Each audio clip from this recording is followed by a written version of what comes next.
ఓం శ్రీ మాత్రే నమః. నమస్కారం అండి. మీకు ధనం వస్తూ వస్తూ ధనం ఆగిపోయింది, ధనం రావడం లేదు, మేమేం చేయాలి గురువుగారు, మాకు ధనం వస్తూ ఉండి మీ అన్ఎక్స్పెక్టెడ్గా ధనం ఆగిపోయింది, మేమేం చేయాలి అన్నప్పుడు ఇది ఒక మంచి తంత్రం అనేది, ఇది అందరు చేయవచ్చండి.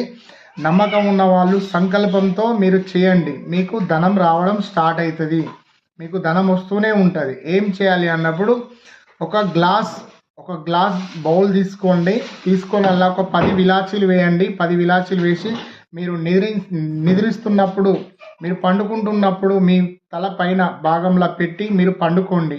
ఇలా పెట్టి పండుకోవడం వల్ల మీకు ధనం అనేది రావడం స్టార్ట్ అవుతుంది. ధనం ఎక్కడెక్కడ స్టక్ అయిందో ఆ ధనం రావడం స్టార్ట్ అవుతుంది. నమ్మకం ఉన్న వాళ్ళు చేయండి, చేసి చూడండి. గ్లాస్ బౌల్ తీసుకొని అలా ఒక 10 విలాచీలు వేసి మీ తల పైన కొంచెం దూరాన పెట్టి మీరు నిద్రించండి. ఇలా నిద్రించడం వల్ల మీకు 100% ధనం వస్తుంది. నమస్కారం అండి.